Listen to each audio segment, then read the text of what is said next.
क्या हाल पढ़ ले गए। स्टार्ट करते हैं इकोनॉमिक्स के हॉटस्पॉट क्वेश्चंस पहले चैप्टर से। पहला चैप्टर क्या है? अरे यार, इतना इजी वाला chapter, development. Why do we use averages? Are there any, पढ़ो यार, why do we use averages? Are there any limitation to their use? Illustrate with your own example related to development. जब भी हम कोई भी data calculate करते हैं तो हम एवरेजेस क्यों लेते हैं, एवरेज का यूज क्यों करते हैं? तो total income is not a useful measure for comparison between countries, क्योंकि टोटल मीजर हम नहीं ले सकते, क्योंकि क्या, वहाँ की पॉपुलेशन अलग अलग है। अगर टोटल मीजर कंपेयर करोगे तो नहीं पता चलेगा एग्जैक्ट चीज़। तो टोटल इनकम हमें एग्जैक्टली ये नहीं बताती कि एक एवरेज पर्सन कितना अर्न कर लेता है डेली। तो hence we use average income which is total income divide by population. क्या करते हैं हम? एवरेज इनकम का यूज करते हैं, जो क्या होता है, total income divide by population. ठीक है। Now the defect of average as a measure is that it does not shows the distribution dispersion of income between rich and poor. देखो क्या होता है ना, जैसे अब तुमने एवरेज निकाल लिया, ठीक है, तुमने एवरेज निकाल लिया कंट्री का। मान लो एक कंट्री का एवरेज निकल गया कि यहाँ ₹25K यानी 25,000। तो अब इससे ये तो एवरेज निकल गया ना कि हर आदमी एवरेज में कमा रहा है, लेकिन रिच और पुअर का वो नहीं निकल पाया ना कि कितना ज़्यादा डिस्ट्रीब्यूशन है। क्योंकि रिच जो होते हैं कोई 5-5 लाख कमा रहा है, कोई 25 लाख ही कमा रहा है, और कुछ पुअर तो कुछ नहीं कमाते हैं, दिन के 250 रुपये कमाते हैं। ठीक है। तो अब यही चीज़ मालूम नहीं पड़ पाती है। टू कंट्रीज में have the same average income. दो कंट्रीज का हो सकता है सेम एवरेज इनकम हो, लेकिन एक कंट्री में हो सकता है कि एवरी फैमिली में एंजॉय मोर और less the same kind of income, whereas in the other some में be rich and others very poor. कोई रिच होगा, कोई पुअर होगा। तो द डिस्पैरिटी यानी कि जो डिफरेंस है between rich and poor is an important feature that average measure does not consider. Average measure में ये चीज़ नहीं कैलकुलेट हो पाती है कि कितना ज़्यादा डिफरेंस है रिच और पुअर में। Example, in terms of development we can take the example of India where metro towns are full of high rise building। अब जैसे मेट्रो टाउन्स यानी कि मुंबई, बैंगलोर, दिल्ली में आओगे तो यहाँ पर कई सारी शॉपिंग मॉल्स, बिल्डिंग दिखेंगी। वहीं अगर कभी गांव में जाओगे यूपी बिहार के या फिर मध्य प्रदेश के, तो वहाँ पर देखोगे कि वहाँ पर बेसिक फैकल्टीज़ भी नहीं है, जैसे इलेक्ट्रिसिटी और एजुकेशन के अच्छे साधन। चलो, व्हाट इज पर capita income? Mention any two limitation of पर कैपिटा इनकम। तो यही है जो ऊपर हमने देखा, total income divide by total population. और क्या है इसकी लिमिटेशन क्या है? यही है कि पूरा हमें एवरेज नहीं दिख पाता ना। क्या दिखा है? मेंशन है टू लिमिटेशन। तो money can not buy all goods. अब पर कैपिटा इनकम क्या होती है? Total income divide by total population. तो इसके लिमिटेशन क्या है कि पैसा की लिमिटेशन क्या है? तो वही यार अपना ज्ञान दे दो कि income by itself is not a completely adequate indicator of material goods and services that citizen are able to use. क्योंकि अगर मान लो किसी की सैलरी ही 20K है, ठीक है, 20,000, अब उसमें वो कितनी सर्विसेज और गुड्स ले पा रहा है ये हम नहीं डिसाइड कर सकते, क्योंकि कहीं महंगा है कहीं सस्ता। For example, money can not by a pollution free environment. पैसा चाहे जितना भी हो, तुम पॉल्यूशन फ्री इन्वायरमेंट नहीं खरीद सकते, फॉर एग्जाम्पल दिल्ली में। और ensure that one gets unadulterated medicine, यानी कि मेडिसिन उनको प्योर मिल जाए। अनएडल्टरेटेड का मतलब होता है जिसमें कोई मिक्सचर ना हो, जिसमें कोई मिलावट ना की जाए। Unless one can afford to shift to a community that already has all these things. जब तक वो एक ऐसी कम्युनिटी में शिफ्ट ना करे, जैसे जो ट्राइबल कम्युनिटी होती है वो सब कुछ नेचुरल यूज़ करती है, वहाँ पर उन्हें इस चीज़ की चिंता नहीं होती है, बट उनके पास पैसा कम होता है। तो यहाँ पर कैपिटा इनकम की लिमिटेशन का मतलब कि पैसे की लिमिटेशन क्या क्या है।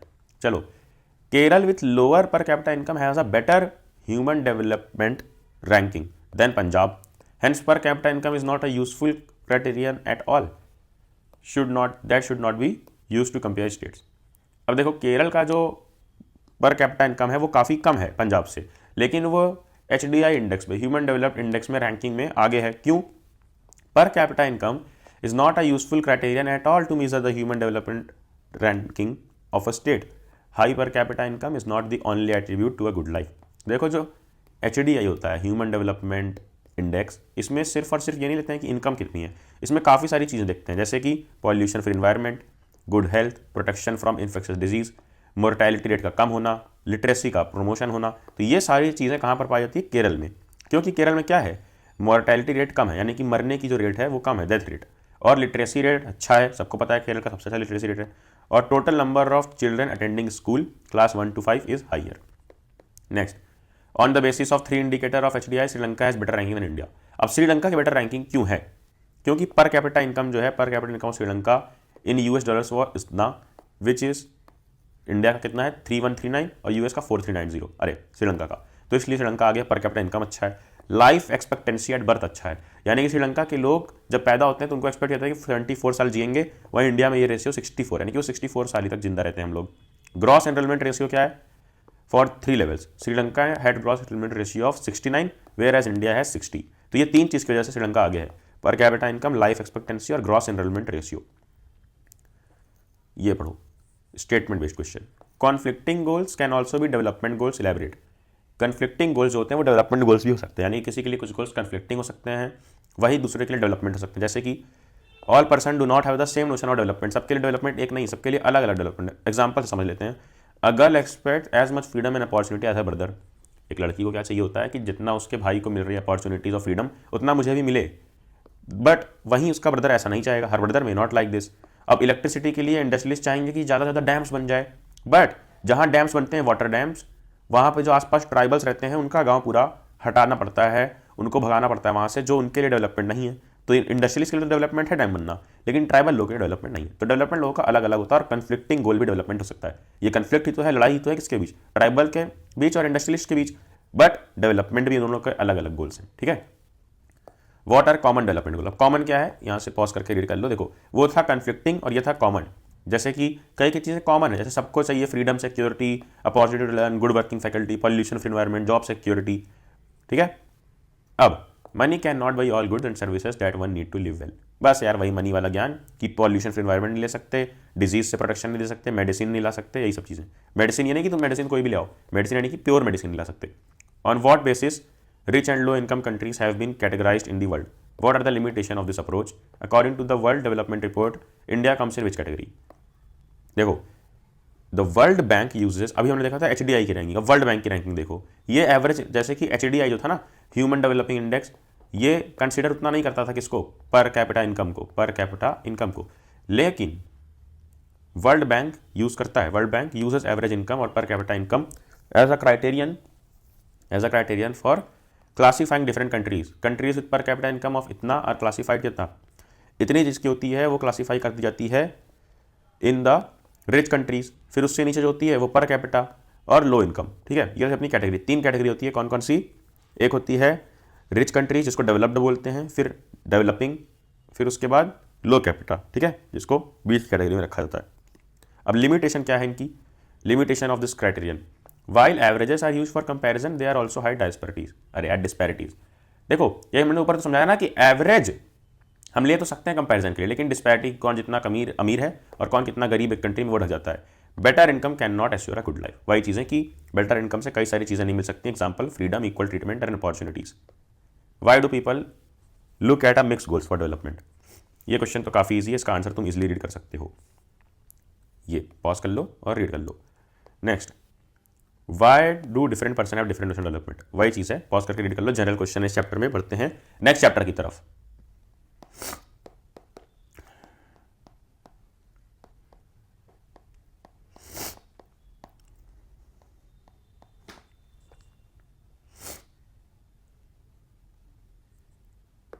Sectors of Indian economy with example of sugar cane, explain the interdependence of all 3 sector. देखो 3 सेक्टर होते हैं, सबको पता है। एक हो गया अपना प्राइमरी, एक हो गया अपना सेकेंडरी और एक टर्शरी। इसमें क्या होता है, कोई भी चीज़ ग्रो कर जाती है, यानी कि इसमें रॉ मटेरियल प्रोड्यूस किया जाता है, और इसमें इसी रॉ मटेरियल को क्या बनाया जाता है, गुड्स में कन्वर्ट किया जाता है। ठीक है, गुड्स में यानी सामान में, और इसी गुड्स की सर्विस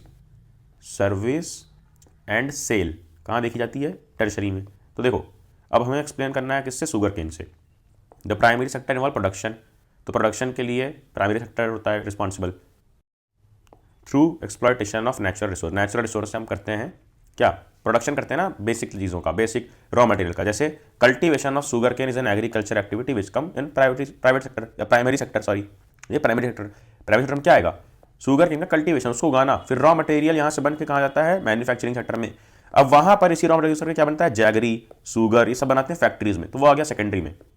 फिर टर्शरी और सर्विस सेक्टर, सर्विस प्रोवाइड करता है, यानी कि सेल्स का काम करता है। It include transportation, storage, marketing and cell.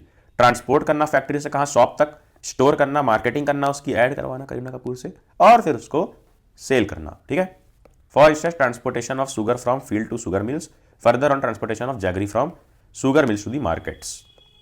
चलो, the problem of under employment is not confined only to agriculture, support the statement with example.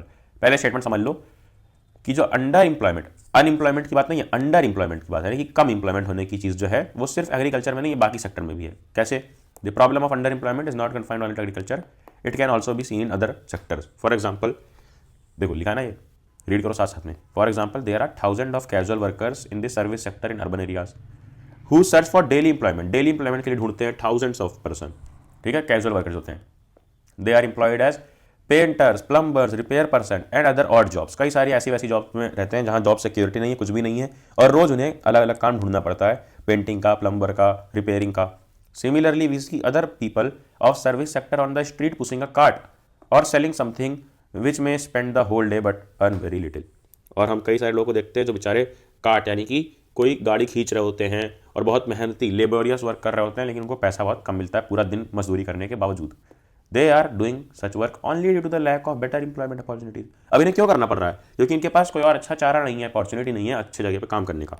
The unorganised sector include small and scattered units outside the government control. Employment is not secure. People can be asked to leave without any reason when there is less work, such as during some season. Some people may asked to leave. अब जो unorganised sector होता है, जहां पर government का कोई control नहीं होता है, वहां पर इंप्लॉयमेंट में सिक्योरिटी नहीं होती। सिक्योरिटी का मतलब कि उनको कोई टेन्योर नहीं मिलता है कि तुम्हारी 12 LPA की जॉब यानी कि 12 लाख पर एनम पर साल मिलेगा, तुम्हें 1 साल की नौकरी मिलेगी। सिक्योरिटी नहीं होती है। जितना काम किया, जैसे मजदूर आया, जब तक तुम्हारा घर बन रहा है तब तक काम किया 1-2 महीने, उसके बाद उसको हटा दिया जाता है, ठीक है। What are final goods and intermediate goods? How they help in calculating GDP? Final good और इंटरमीडिएट गुड्स क्या होते हैं, और GDP ग्रॉस डोमेस्टिक प्रोडक्ट कैसे कैलकुलेट होता है? Final goods are goods that are ultimately consume by the consumer rather than used in production of another good. Final good वो होते हैं जो कंज्यूम किए जाते हैं कंज्यूमर के द्वारा, और इंटरमीडिएट वो जो गुड्स जहाँ चले जाते हैं दूसरे गुड्स की प्रोडक्शन में। कैसे? Intermediate goods are goods used as input in production of final good such as services. For example, a car sold to a consumer is a final good. देखो, एक कंपनी है टाटा, इसने तुमको एक कार दे दी, किसको? तुमको दे दी, तो ये क्या हो गया? Final goods. वहीं अगर वो कंपनी कुछ कंपोनेंट्स बना रही है, देखिए कार के कुछ पार्ट्स बना रही है, कंपोनेंट्स सच एज टायर, एक टायर बनाई और दूसरे कार मैन्युफैक्चरर को दे दी, तो ये इंटरमीडिएट गुड हो गया उसी कंपनी का। The value of final good already includes the value of all intermediate goods. अब देखो, एक कंपनी है टाटा, इसने क्या बनाया? टायर, और ये टायर किसको दे दिया? दूसरी कंपनी को दे दिया, मारुति सुजुकी को। तो ये मारुति सुजुकी के पास फाइनल प्रोडक्ट क्या आया? अब ये टायर लेगी और ये टायर से क्या बना देगी? कार। तो ये जो फाइनल प्रोडक्ट कार बन रहा है, इसमें ये सब पूरा पीछे की जितनी भी चीज़ें हैं, टायर बनाना, खरीदना, ये सब वैल्यू ऐड होती है। वही लिखा है, already includes the value of all intermediate goods that are used in making the final good. The value of final good and services produced in each sector during a particular year provides total production of sector for that year. अब total जो final goods होता है, intermediate नहीं, क्योंकि intermediate तो सारा include हो गया फाइनल में जब कार बनी, ठीक है, चाहे टायर किसी से भी लिया हो।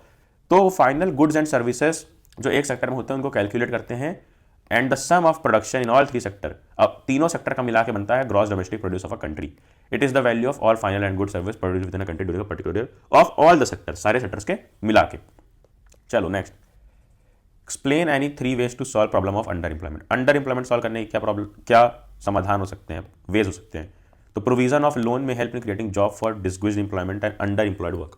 डिसग्विज्ड एम्प्लॉयमेंट होता है जो सीजनली एम्प्लॉयड रहते हैं, जैसे कि अगर किसी को मूंगफली बेचनी है तो वो गर्मी में बेचेगा, ठंडी में खाली, कोई जूस बेच रहा है गर्मी में बेचेगा और ठंडी में खाली, ठीक है। तो ये सब लोग जो सीजन वाइज एम्प्लॉयड रहते हैं, इनको अगर लोन प्रोवाइड किया जाए तो ये अपना खुद का कोई बिजनेस या कुछ कर सकते हैं।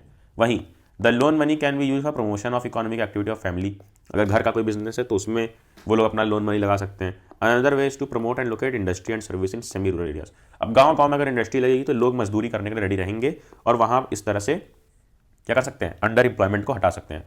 क्योंकि गाँव में एक ही खेत पे कई सारे लोग काम कर रहे होते हैं, ठीक है, वही लोग बढ़ जाएंगे, कुछ खेत पे काम करेंगे, कुछ इंडस्ट्री में। If local banks give credit to farmer at reasonable rate, they will be able to buy agriculture input and increase productivity बढ़ जाएगी एग्रीकल्चर में, अगर जो लोकल बैंक हैं वो फार्मर को क्रेडिट देते हैं। क्रेडिट का मतलब क्या है? Loans. Centre for vegetable and food processing, health centre, education institute, tourism and IT centre will certainly help in creating job. अब कई सारे नए सेंटर्स हैं जो हेल्प कर सकते हैं, जैसे वेजिटेबल और फ्रूट प्रोसेसिंग का, health centre, education institute, tourism and IT। यहाँ पे जॉब ऑब्वियसली क्रिएट करेंगे तो कई लोगों की हेल्प होगी। Next, why didn't shift out of primary sector happened in the case of employment, although there has been a change in the share of 3 sectors in GDP। GDP के share में change हुआ है, लेकिन primary sector से shift उतना नहीं हो पाया एम्प्लॉयमेंट का। आज भी लोग प्राइमरी सेक्टर में काम कर रहे हैं, क्यों? A similar shift out of primary sector did not happen in case of employment because not enough jobs were created। Secondary tertiary में आज भी कहाँ उतनी जॉब है यार, इंडस्ट्री में कितने मजदूर काम करेंगे, और या फिर अगर कोई कंपनी है तो उसमें कितने, एक शोरूम में कितने लोग काम करेंगे। तो आज भी लोगों को मजबूरन प्राइमरी सेक्टर में काम करना पड़ता है, इंप्लॉयमेंट आज भी वहीं ज़्यादा है। इवन दो इंडस्ट्रियल आउटपुट और the production of goods went up by 8 times during the period, employment in the industry went up by only 2.5। जो इंडस्ट्रियल आउटपुट है या गुड्स का प्रोडक्शन है वो 8 टाइम्स तक बढ़ा, ठीक है 8 टाइम्स, लेकिन जो इंप्लॉयमेंट है वो सिर्फ 2.5 टाइम तक बढ़ी थी। Production in service sector rose by 11 time, production तो 11 टाइम्स बढ़ गया, लेकिन employment rose less than 3 time, 3 time से भी कमी बढ़ी थी। चलो अगला क्वेश्चन है, classify the economic sector on basis of nature of activity. अरे सबको पता है प्राइमरी सेकेंडरी टर्सरी, ये आंसर अपना पूरा बनाकर लिख सकते हो। Describe importance of primary sector. Primary sector क्या इंपॉर्टेंस है? Primary sector provide basic needs of economy, basic need जो बेसिक रॉ मटेरियल है, फूड हो चाहे मिनरल हो, ये सब प्रोवाइड करता है। ये produce some of raw material बनाता है इंडस्ट्री सेक्टर के लिए। Primary sector continue to be the largest employer in economy even in year 2000। आज भी प्राइमरी सेक्टर सबसे लार्जेस्ट एम्प्लॉयर है। द रीजन बीइंग दैट, क्या रीजन है अभी ऊपर ही देखा कि सेकेंडरी और टर्सरी में ज़्यादा जॉब्स नहीं अवेलेबल है। और agriculture sector in primary sector provides a very large market of consumer for secondary. Industries में जो भी जाता है सामान, अब जैसे कपड़े बन रहे हैं तो उसका कॉटन कहाँ उगता है? एग्रीकल्चर में। तो एग्रीकल्चर सेकेंडरी और टर्सरी दोनों को सपोर्ट करता है। मतलब कि गवर्नमेंट यार बहुत अच्छा रोल प्ले कर सकती है ग्लोबलाइजेशन को फेयर बनाने में। अब ग्लोबलाइजेशन क्या होता है यार, अगर कुछ भी नहीं पता है तो जैसे कि 1 2 3 4 कंट्रीज हैं, चारों में कनेक्टिविटी बना दो बिजनेस की, ये यहाँ से सामान बेच सकता है, इधर ले सकता है, इधर खरीद सकता है। तो ये कनेक्टिविटी कब अच्छी हो पाएगी? फेयर हो पाएगी कब? जब इसमें गवर्नमेंट अपना रोल प्ले करे। Government policies must protect the interest not of rich and powerful but also of people in the country. सिर्फ ये नहीं कि दूसरे कंट्रीज में जो रिच हैं उनके इंटरेस्ट को देखे, बल्कि अपने कंट्री के गरीब लोगों को और अपने कंट्री के लोगों को भी ध्यान में रख के पॉलिसीज बनानी चाहिए। पहला point, government should ensure that labour laws are implemented and worker rights are protected. देखो बाहर से कंपनी आएगी और अपने यहाँ से लेबर लेगी, तो गवर्नमेंट को ध्यान देना चाहिए लेबर लॉज वो फॉलो कर रही है और वर्कर्स को उसके राइट मिल रहे हैं, यानी कि ओवर टाइम करने पर भी पैसा नहीं दिया जा रहा हो, सैलरी नहीं दी जा रही हो, ठीक है। Government should support small scale producer to improve their performance till the time they become strong enough to complete their foreign competition. Government को सपोर्ट करना चाहिए स्मॉल प्रोड्यूसर्स को, छोटे प्रोड्यूसर्स को, ताकि वो अपनी परफॉर्मेंस इंप्रूव कर सकें जब तक वो उतने स्ट्रॉन्ग ना बन पाएं कि वो फॉरेन कंपटीशन से कम्पीट कर पाएं। If necessary government should use trade and investment barrier. अगर जरूरत पड़े तो गवर्नमेंट को ट्रेड और इन्वेस्टमेंट बैरियर्स लगाने चाहिए कि बाहर की कंपनी यहाँ आएगी तो उन पर कुछ चार्ज लगेगा। जैसे टेस्ला है तो वो यहाँ इसलिए नहीं आ पा रही क्योंकि उस पर बहुत तगड़ा टैक्स लगा दिया है हमारी गवर्नमेंट ने। It can negotiate with WTO for fair rules. अब WTO से नेगोशिएट भी कर सकती है। WTO क्या है? वर्ल्ड ट्रेड ऑर्गेनाइजेशन, और फेयर रूल्स के लिए। It can also align with developing countries. अब देखो WTO क्या होता है, इसमें डोमिनेशन होता है डेवलप्ड कंट्रीज का, हमने देखा भी था चैप्टर में हिस्ट्री के एनिमेटेड लेक्चर अभी भी डले हुए हैं, नहीं देखा है तो देख लो जाकर।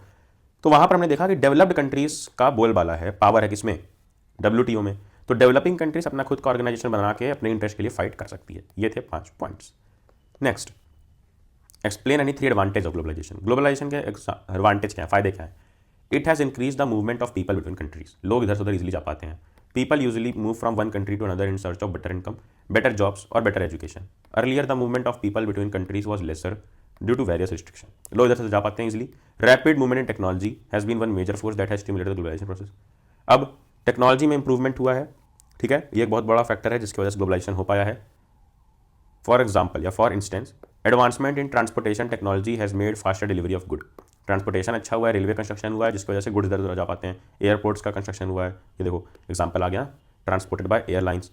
Then development in information and communication IT has brought a revolution in telecommunication. It has made e-banking, e-commerce, e-learning, email and e-governance, कितना ही हो गया यार, अ रियलिटी। देखो अब जब IT में डेवलपमेंट हुआ है, कम्युनिकेशन टेक्नोलॉजी में डेवलपमेंट हुआ है, तभी तो टेली कम्युनिकेशन जैसे ई-बैंकिंग यानी कि इंटरनेट बैंकिंग हो गया, और चाहे इंटरनेट गवर्नेंस हो गया, ईमेल, क्या हो गया, लोगों का कम्युनिकेशन बेटर कर दिया ग्लोबलाइजेशन में IT सेक्टर ने। Globalisation has resulted in greater competition among producers and has been of advantage to consumer. Globalisation ने कंपटीशन बढ़ाया है जिसकी वजह से कंज्यूमर को फायदा मिल रहा है। अगर जियो अपना रिचार्ज 200 का करता है तो एयरटेल भी 199 का कर देता है। तो इससे क्या हो रहा है, कंपनीज में कंपटीशन है जिसकी वजह से यूजर्स कंज्यूमर को फायदा मिलता है हमें। अब how has foreign trade been integrating market of different country in the world. Foreign trade से अलग अलग मार्केट कैसे इंटीग्रेट होती है, वही स्टेटमेंट में आता है, foreign trade integrate the market in different countries, support the statement. तो देखो, foreign trade create opportunities for producer to reach beyond domestic market. Foreign trade से क्या होता है, अगर हम अपना प्रोडक्ट एक्सपोर्ट करते हैं तो सिर्फ हमारी मार्केट नहीं, दूसरी मार्केट में भी हमारा सामान बिकता है। Producer can compete in market located in other countries of the world. Similarly for the buyers, import of good from another country leads to the expanding choice of goods beyond what is domestically produced. Buyers can thus choose from a wide range of products to suit their individual tastes. अब इधर उधर product mix होता है, तो जो buyers हैं, जो खरीदने वाले कंज्यूमर हैं, वो चूज कर सकते हैं कि उन्हें क्या बेस्ट लगता है। With the opening of trade, goods travels from one market to another. अब ट्रेड ओपन हो गया, इसलिए जो सामान है वो इधर से उधर, वन मार्केट से दूसरी मार्केट में आता है, जिससे choice of goods in the market rise, choice बढ़ाती है, ऑप्शन बढ़ाते हैं हमारे पास। For example, there are endless number of footwear brand, कई सारे फुटवेयर ब्रांड है, एडिडास, नाइक, रिबॉक और हाँ अपना देसी लखानी। तुम कोई भी ब्रांड पसंद करके खरीद सकते हो और पहन सकते हो। How do multinational corporation interlink production across countries. Multinational corporation MNC कैसे प्रोडक्शन इंटरलिंक करती है, सबको पता है यार। एमएनसी ऑफिस कहीं सेटअप कर लेती है जहाँ पे उनको चीप लेबर मिल जाए, जैसे कि चाइना, बांग्लादेश और इंडिया में। फिर MNC setup production jointly with some of local company, local company में कोलैब कर लेती है, ठीक है। The benefit of such joint production is the local company is twofold. First, the MNC can provide money for additional investment for faster production. Secondly, the MNC brings with them the latest technology. अब इससे क्या होता है, local company को क्या फायदा होता है, देखो कोई भी कंपनी बाहर से आई और उसने ज्वाइन कर ली कोई छोटी कंपनी, इससे इसको क्या फ़ायदा हो रहा है, जो कंपनी ज्वाइन कर रही है, इसको ये फ़ायदा होता है कि जो ये लोकल कंपनी, मान लो बोट है, बोट ईयरफोन, तो बोट के जितने भी कस्टमर हैं ये इसके बारे में जान जाएंगे जो नई कंपनी आई है, ठीक है। और बोट को क्या फ़ायदा है, बोट को ये जो नई कंपनी है ये क्या देगी, नए टेक्नोलॉजी देगी और नए इक्विपमेंट्स देगी, ठीक है। चलो, some MNCs are so big that their wealth exceed their entire budget of some developing countries. कुछ कुछ एमएनसी इतनी बड़ी होती है कि पूरे बजट से बड़ी होती है, ठीक है। This is the reason when they buy up local companies to expand production. वो इजीली कोई भी छोटी कंपनी को खरीद तक सकती हैं। और example, Cargill food, a very large American MNC has bought over smaller Indian company such as फराक फूड्स। कारगिल फूड जो इंडियन एमएनसी है, अमेरिकन एमएनसी है, उसने इंडियन कंपनी को खरीद लिया, जैसे फराक foods. There is another way in which MNCs control production and that is by placing order for production and small producer in developing nation, garment, footwear, sport item etcetera. अब कई MNC क्या करती हैं, वो अपना प्रोडक्शन छोटे छोटे order place करके प्रोडक्शन के स्मॉल प्रोड्यूसर के साथ काम करती हैं। चलो, इससे क्या होता है, MNCs also enter in close competition with local company, thereby influencing production in distant locations. ये थे अपने पॉइंट्स। अब आगे आ जाओ, व्हाट इज एमएनसी। ये एमएनसी वाला हमने देख ही लिया है। Harmful effect of MNC to a host country, host country पे क्या हार्मफुल इफेक्ट हो सकता है, पॉज करके रीड कर लो, डिटेल्ड क्वेश्चन है, अच्छा क्वेश्चन है। आगे आ जाओ, how has the improvement in technology stimulated globalisation. Technology का कैसे बढ़ा ग्लोबलाइजेशन, क्योंकि आईटी और कम्युनिकेशन अच्छा हो गया है, क्योंकि इंपॉर्टेंट रोल हुआ है प्रोडक्शन में, और कॉस्ट ऑफ एयर ट्रांसपोर्ट कम हुआ है, और टेक्नोलॉजी की वजह से ई बैंकिंग, ईमेल, गवर्नमेंट अच्छी हुई है, जब हमने बताया पहले। Describe the impact of globalisation on Indian economy with example. चलो, greater competition among producer both local and foreign has been advantage to consumer, consumer को फायदा मिलता है, उसको चॉइस मिल जाती है, particularly the well off section. फिर globalisation had led to higher standard of living, higher standard of living आया है। पहले लोग ऐसे ही सोते थे, अब लोगों को एसी में सोना है। पहले लोग लखानी पहनते थे, अब नाइक पहनना है। किस वजह से होता है, ग्लोबलाइजेशन की वजह से। MNCs have increase their investment in India in industries such as electronic, automobile, cellphone, soft drink, fast food. यहाँ पे इन्वेस्टमेंट बढ़ाया है, जिससे जॉब अपॉर्चुनिटीज हो रही हैं हमारी कंट्री के लिए, ठीक है। Globalisation has enabled some Indian companies to emerge as MNC themselves. Tata motor आज एमएनसी है, इन्फोसिस, रैनबैक्स, एशियन पेंट्स, ये सब मतलब बाकी कंट्रीज में भी ऑपरेट कर रहे हैं। Globalization has also created new opportunities for companies providing services, particularly those involving IT, for example, call center. Globalization से क्या हुआ है, नई अपॉर्चुनिटी आई कई कंपनी को और सर्विसेज मिली हैं, जैसे कि कॉल सेंटर्स, वो ड्रीम गर्ल वाला कॉल सेंटर नहीं। Top Indian companies have been benefited from the increase competition. अब कॉम्पिटिशन बढ़ा है तो इंडियन कंपनीज को कैसे फायदा मिल रहा है, they have invested in newer technology, नई टेक्नोलॉजी में इन्वेस्ट किया है, जिससे कंज्यूमर को इनडायरेक्टली बेनिफिट मिलता है। Local companies supply raw material to foreign industries and have prospered. Local company raw material provide कर देती है फॉरेन इंडस्ट्रीज को, एमएनसीज को, जिससे लोकल कंपनीज का भी फायदा होता है। तो ये सारे के सारे इंपॉर्टेंट क्वेश्चंस खत्म कर दिया है हमने। इकोनॉमिक्स भी और बाकी जैसे हिस्ट्री, ज्योग्राफी और पॉल साइंस या सिविक्स भी डला हुआ है, लिंक कमेंट में मिल जाएगी। अब करना क्या है, नोटिफिकेशन छेड़ दे कि अगली वीडियो मिस ना हो, एंड देन जाना, जा पढ़ ले।